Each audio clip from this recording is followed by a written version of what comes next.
എല്ലാവർക്കും വിനീത നമസ്കാരം. ശ്രീമദ് ഭാഗവതം ദശമസ്കന്ധം അധ്യായം 23 ശ്ലോകം 25, 26, 27, 28 4 ശ്ലോകങ്ങൾ ഇന്ന് നമുക്ക് നോക്കാം.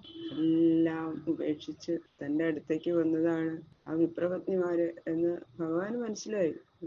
ഭഗവാൻ അവരോട് പറയണം, സ്വാഗതം പറയണം. ആദ്യം തന്നെ കൃഷ്ണായ വാസുദേവായ ഹരയേ പരമാത്മനെ പ്രണതക്ലേശനാശായ ഗോവിന്ദായ നമോ നമഃ. കോമളം കുജയൻ വേണും ശ്യാമളോയം കുമാരക വേദവേദ്യം പരം ബ്രഹ്മ ഭാസതാം പുരതോ മമ. ഓം നമോ ഭഗവതേ വാസുദേവായ. സ്വാഗതം വോ മഹാഭാഗാ ആസ്യതാം കരവാമകിം യന്നോ ദിദൃക്ഷയാ പ്രാപ്ത ഉപപന്നമിദം ഹിവ. ഹേ മഹാഭാഗ്യവതികളെ എന്താണ് ഭഗവാൻ അവരെ വിളിക്കുന്നത്? മഹാഭാഗ, ഭാഗ്യവതികളെ, മഹാഭാഗ്യശാലിനികളെ, നിങ്ങൾക്ക് സ്വാഗതം സ്വാഗതം. നിങ്ങൾ അവിടെ ഇരുന്ന് കുറച്ചു നേരം വിശ്രമിച്ചോളൂ. നിങ്ങൾക്ക് വേണ്ടിയിട്ട് എന്താ ഞങ്ങൾ ചെയ്യേണ്ടത് പറഞ്ഞോളൂ. ഞങ്ങളെ കാണണം എന്നുള്ള ആഗ്രഹത്തോടെ നിങ്ങളിവിടെ വന്നത്, നിങ്ങളുടെ സ്ഥിതിക്ക് ഇത് ഏറ്റവും യുക്തം തന്നെയാണ്. വളരെ നന്നായി വന്നത് എന്ന് പറയുന്നു. തന്നെ കണ്ടപ്പോ അവരുടെ മനസ്സിൽ വേറെ അന്യമായിട്ടുള്ള എന്തെങ്കിലും വിചാരം ഉണ്ടായിട്ടുണ്ടെങ്കിൽ അതില്ലാണ്ടാവണം. അതിനു വേണ്ടിയിട്ടാണ് ഞങ്ങളെ കാണാൻ ആഗ്രഹിച്ച് നിങ്ങൾ വന്നു എന്ന് പറഞ്ഞത്. എല്ലാവരെയും കാണുന്നത് പോലെ തന്നെ എന്നെയും കാണുന്നത് മാത്രമായിരിക്കണം നിങ്ങളുടെ ആഗ്രഹം എന്ന്. വേറൊരു ചിന്ത എന്നെ പറ്റി നിങ്ങൾക്ക് ഉണ്ടാവാൻ പാടില്ല. ഇപ്പൊ ഗോപസ്ത്രീകൾക്ക് ഉണ്ടായല്ലോ, അവര് കാമ ആഗ്രഹത്തോട് കൂടിയിട്ടല്ലേ, അതുപോലെ നിങ്ങൾക്ക് ഉണ്ടാവരുതെന്നാണ് ഭഗവാൻ പറഞ്ഞതിന്റെ ഉദ്ദേശം. എന്നെ സേവിക്കുന്നവർക്ക് വേണ്ടുന്ന എന്തൊരു കാര്യവും ഞാൻ സാധിപ്പിക്കും എന്ന് കാണിക്കാനാണ് ആവശ്യം പറഞ്ഞോളൂ എന്ന് പറഞ്ഞത്. എന്നെ കാണണം എന്ന് നിങ്ങൾക്ക് ആശയുണ്ടായല്ലോ, അത് തന്നെയാണ് നിങ്ങളുടെ മഹാഭാഗ്യം.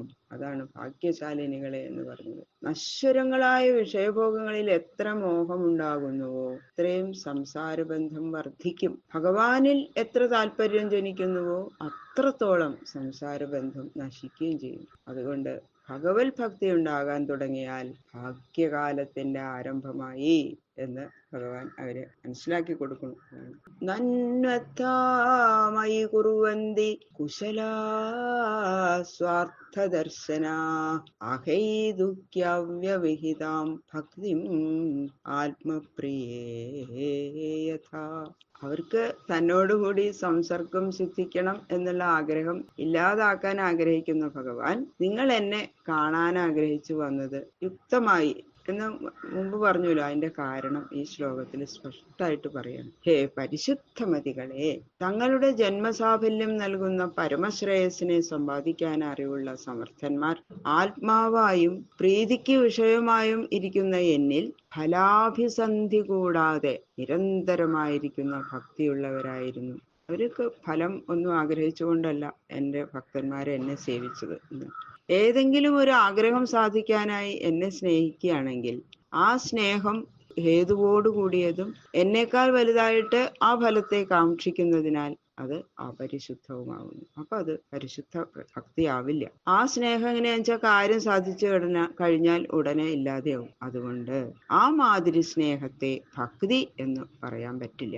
നിങ്ങൾക്ക് എന്നിൽ തന്നെ പരമസ്നേഹം ഉണ്ടായിരിക്കണം. മറ്റൊരു ഫലവും നിങ്ങൾ കാക്ഷിക്കരുത്. എന്നെക്കാളും മീതെ സിദ്ധിക്കേണ്ട അന്യഫലം ഉണ്ടെന്നുള്ള വിചാരം നിങ്ങളുടെ മനസ്സിലുണ്ടായാൽ അത് ഭക്തിക്ക് വിരോധമായിട്ട് ഭവിക്കും. അതുകൊണ്ട് ഹേതുവും ആവരണവും ഇല്ലാതിരിക്കുന്ന ഭക്തി നിങ്ങൾക്കുണ്ടെന്ന് എന്നെ ധരിപ്പിക്കാനായി നിങ്ങളിവിടെ വന്നത് യുക്തം തന്നെ എന്നാണ് ഭഗവാൻ അവരെ ശരിക്കും സ്പഷ്ടമായിട്ട് പറഞ്ഞു കൊടുക്കണം.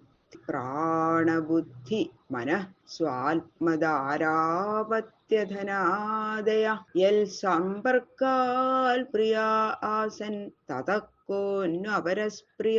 എല്ലാറ്റിനേക്കാളും ശ്രേഷ്ഠമായ വസ്തു ആത്മാവാണ് എന്ന് അവർക്ക് ബോധ്യപ്പെടുത്തി കൊടുക്കുക. യാതൊരു പരമാത്മാവിന്റെ ചേർച്ച നിമിത്തം പ്രാണൻ, ഇന്ദ്രിയങ്ങൾ, ബുദ്ധി, മനസ്സ്, ജ്ഞാതികൾ, ദേഹം, ഭാര്യ, ഭർത്താവ്, പുത്രൻ, ധനം എന്നീ വിഷയങ്ങള് പ്രേമാസ്പദങ്ങളായി ഭവിച്ചിരിക്കുന്നുവോ, ആ പരമാത്മാവിനേക്കാൾ പ്രിയൻ മറ്റാരാ ഉള്ളത്? ആരുമില്ല.